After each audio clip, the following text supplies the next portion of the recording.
So, you're just letting us go, Father? You misunderstand. Memories are extremely important. Once consumed by flame, the version of you standing before me will die, and our secrets will die with you. So no, I don't intend to just let you go, because the person who survives will be nothing but a stranger. Even so, I won't have to live in fear anymore. I'm sorry, Father. I'm sorry I let you down. But I really... Don't cry, Filial. You haven't left the house yet, so there are still rules to be followed, yes? Remember what I taught you. Anger makes you impulsive, sorrow causes you to waver. Don't let yourself be controlled by your emotions. Of course. I'll remember. Dry your tears, and go pursue the life you really want. Yes, Father. Chaplot, Foltz, Elwar. Take them back to Poisson. And bring Linny and the others as well. I prepared 3 extra vials of bottled flames. As for whether to take them, the choice is yours. Goodbye, children. The next time we meet, I will no longer be your father. Thank you for all you've done for the house. I hope you have bright futures ahead of you.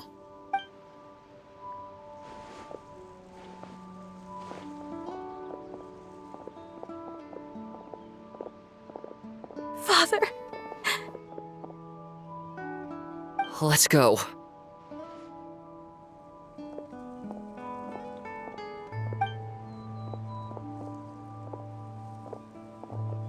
Here, grab my arm, Linny.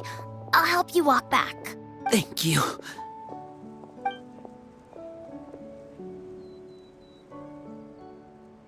Clervie.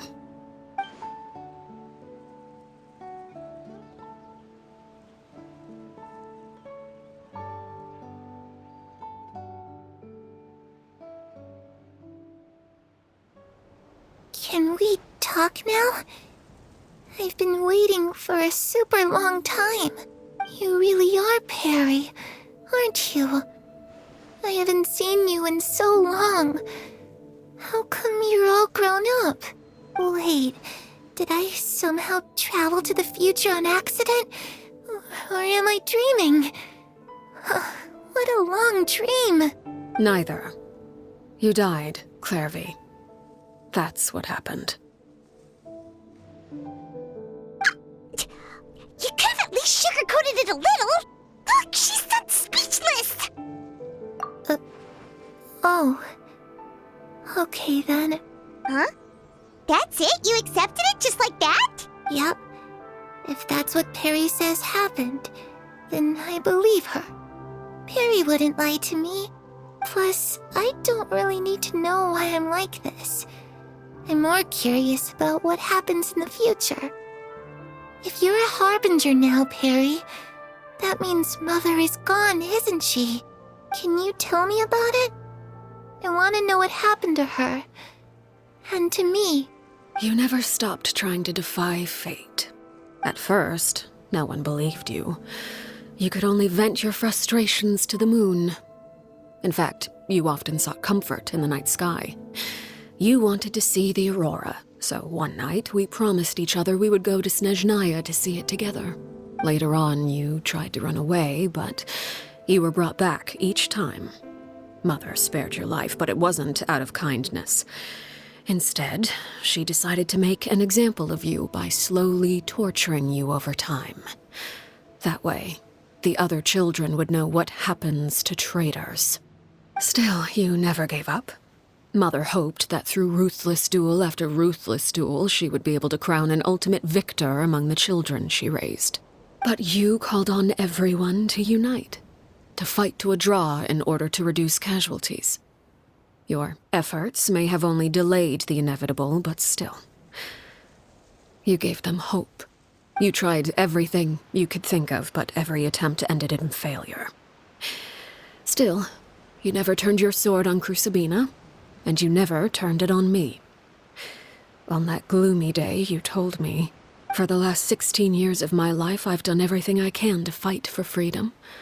But now, I realize that the only freedom I truly possess is the freedom to choose to die. I never imagined I would say something like that. I must have been feeling really worn down. But somehow, I still think I understand. According to Mother's plan, only one of us was going to make it until the end. And I always hoped that person would be you.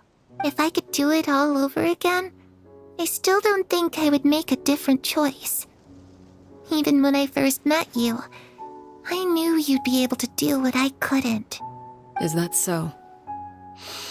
Even now, I'm not sure I truly understand what kind of freedom you were trying to pursue.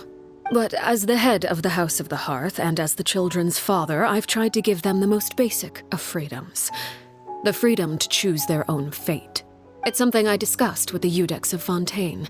The children who want to leave the house will have their memories wiped clean of all secrets pertaining to the organization. In return, they will be allowed to live a normal life in Fontaine without being prosecuted for their past. Of course, I won't simply hand freedom to them on a silver platter.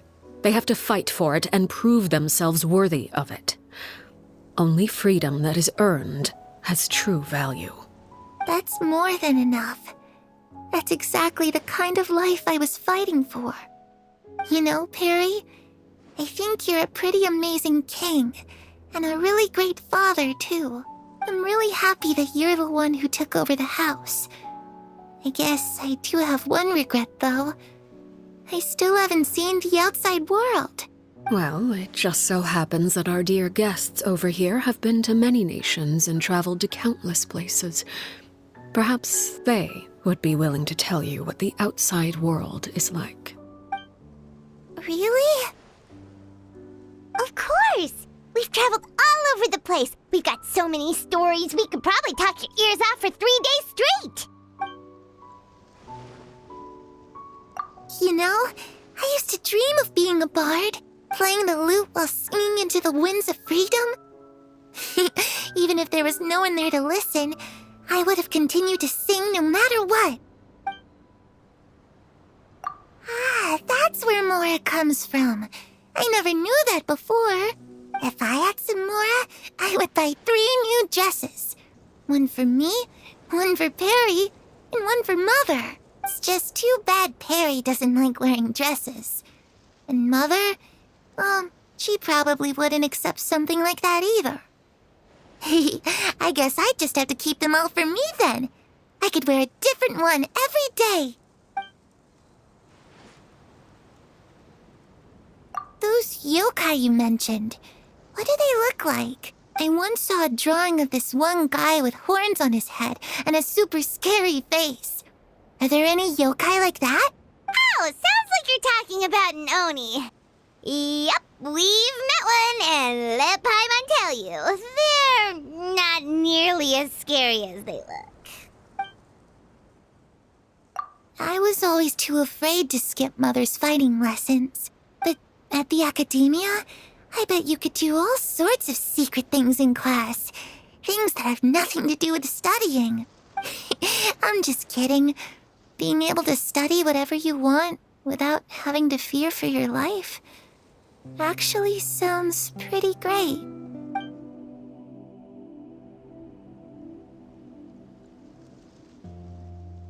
The situation was super dangerous. Lenny and Lynette were accused of committing a crime, and they were going to have to stand trial at the Opera Epicles. Oh no, that must have been hard for all of you. What happened next? Don't worry, we were able to turn the situation around super quickly, all thanks to Detective Paimon, of course. How'd you do that? Come on, tell me. Ahem. Okay, so it was like this. After the failed magic show, we rushed to the scene and...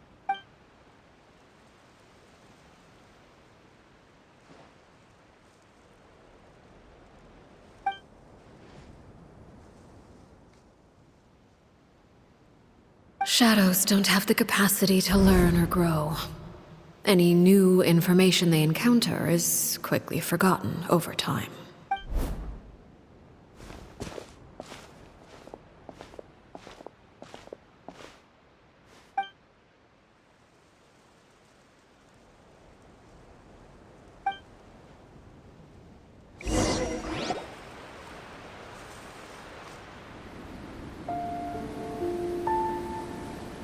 Clervie, you've worked tirelessly from the shadows to overthrow the House of the Hearth. Now, by my authority as the Knave, I shall announce how this matter ends. You are hereby expelled from the House of the Hearth. You are no longer tied to this place, nor are you bound by its rules. You're saying that I can finally leave? I get to experience the outside world as well? Oh, I almost forgot. There's no getting older for me. Still, seeing who you grew up to be makes me really happy, Parallel. Take care of yourself. Goodbye. May we meet again someday.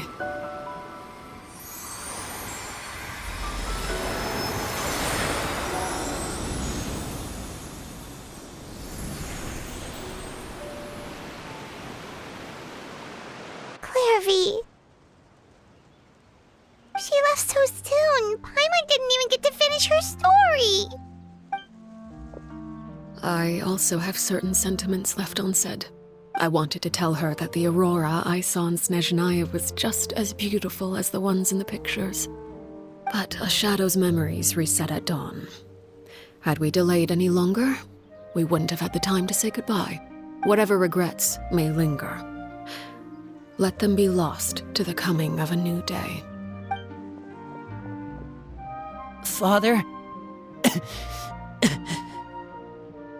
Linny! Hey, Linny!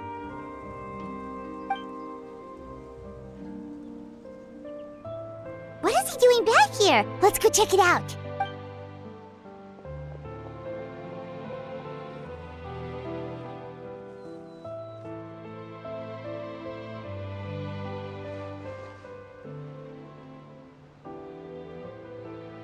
Father, the bottled flames have been administered. Filio and the others have left the house. And you? What have you decided? Thank you for giving us that choice, Father. But we never wanted to leave the house. It's the only home we've ever known. Lynette and Fremine feel the same way. They're recuperating back at the Hotel Bouffe d'été. But I decided to come back and tell you where we stood. I'm sure you're well aware of the expectations I have for you. I want you to follow in my footsteps and become the next king of the house. Yet you seem to have different ideas. I must admit, I'm rather surprised by your decision to stay. There's nothing wrong with choosing to live a quiet life. Leading this organization is a heavy responsibility, one not so easily carried by someone forced onto the throne. I just never understood what you saw in me. What made you believe I was deserving of that throne? You're brave, talented, and, most importantly, you cherish your family. You would do anything to protect them, even if it costs you your life.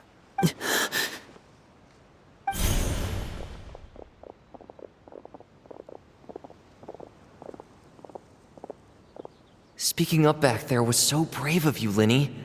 It's all thanks to you that we were able to convince Father to back down. You're a hero, Linny.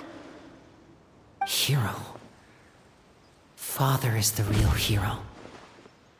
Had Father gone all out during the duel, there's no way I would have walked away with my life. She must have had it all planned from the beginning, from the very moment she suggested a duel. I'm not deserving of that title. I'm not strong enough or smart enough. You're wrong. In my opinion, all you need to be deserving of the throne is conviction and the necessary strength to act on it. We may have different ideas of what it means to be a family, but you can hardly be said to lack conviction. What you truly lack is strength. For someone of your talent, though, that's something that will come with time. Even without that strength, you still chose to face me in a duel, even though the odds were stacked against you. That capacity to honor your convictions is what I truly see in you. Father. No one knows what the future holds, what tragedy or triumph may be in store. Being at the head of this organization requires the strength of will to face whatever comes. Caution will only hold you back. If reaching a certain standard were required to go after what you want, I would never have succeeded in killing my predecessor. Back then, there was still a considerable gap between our abilities. Strength may decide the ultimate victor, but those who let a lack of strength dictate their decisions or undermine their convictions will never be worthy of the throne. I understand, Father. Thank you. Children must grow up to surpass their parents. Only then can a family continue to flourish. The road ahead is not an easy one, so I'll ask you one last time. Are you certain you want to stay? You've done so much for me, Father, and that kindness must be repaid. Plus, with Project Stuja at hand, there are many dangers ahead, and I, for one, don't intend to back down. Protecting my family at all costs. That's my conviction. Then you're welcome to stay. As for Project Stuja, you need not be too concerned. If those cowardly businessmen and heartless dignitaries try to take us down, I'm prepared to teach them a lesson. Having members who longed for the light was our organization's last weakness. With those members no longer among our ranks, the House of the Hearth is like a spider hiding in the shadows. We need only wait for our prey to come to us. At present, our imperative is to use their plan to our advantage. In doing so, a crimson moon shall rise amid the frigid blizzards of winter. No demonstration of loyalty shall go unrewarded, and no sacrifice shall be in vain. As for the two of you, whether we meet again as friend or foe, I'll remember the camaraderie we shared in this moment. No matter how arduous the journey ahead, I hope we both reach our desired destination.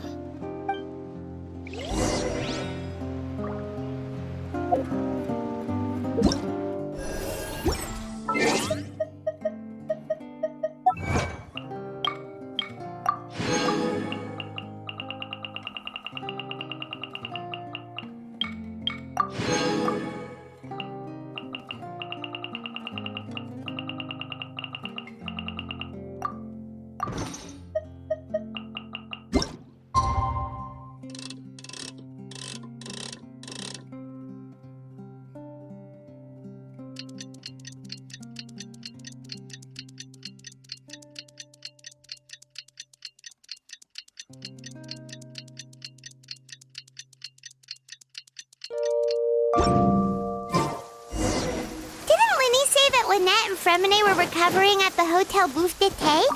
Oh, Paimon wonders how they're doing. Maybe we should go check on them.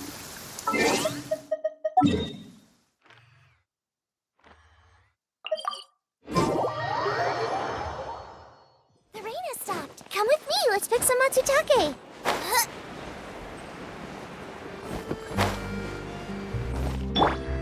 Be gone! Ready, steady, go!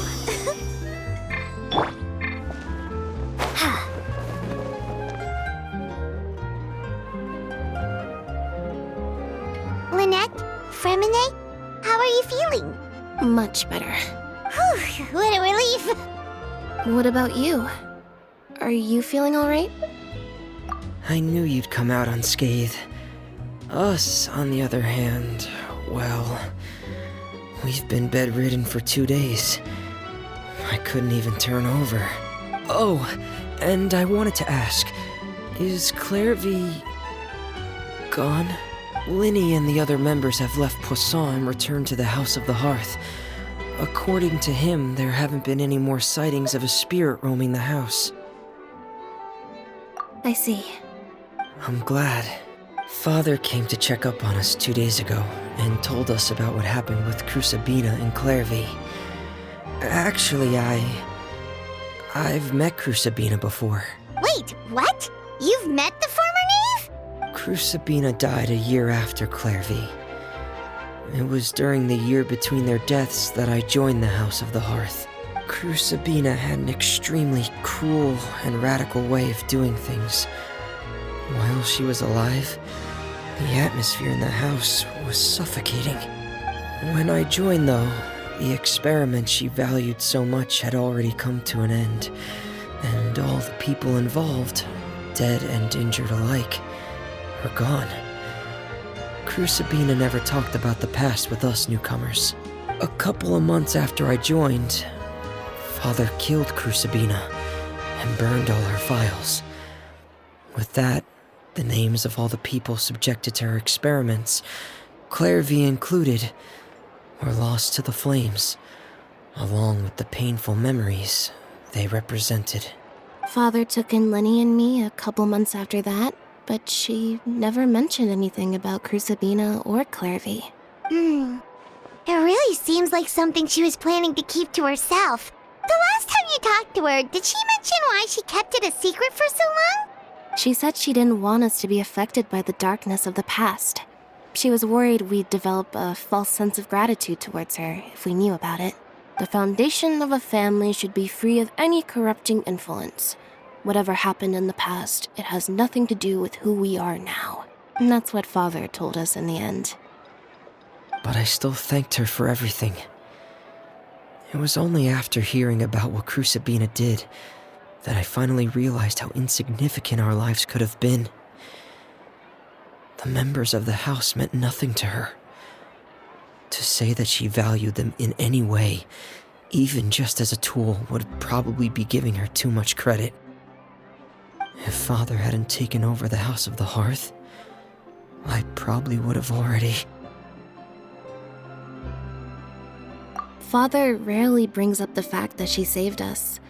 She doesn't believe that being indebted to her should be what ties us together. But even if we didn't owe her anything, we would still choose to stay. Because this is our home. We may have arguments or times when we feel wronged. Some people may even choose to leave. But as long as Father is here, we will always have a home.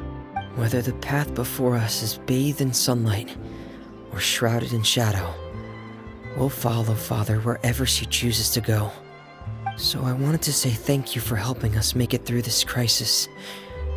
Without your help, we could have lost a lot more along the way. Oh, we didn't do anything, really. Of course. You're welcome anytime. Are Filio and Nantoy okay? I actually saw them at a cafe this morning. They didn't recognize me. From what I could tell, they were drinking coffee and talking about one of the operas that started running recently. They seemed happy.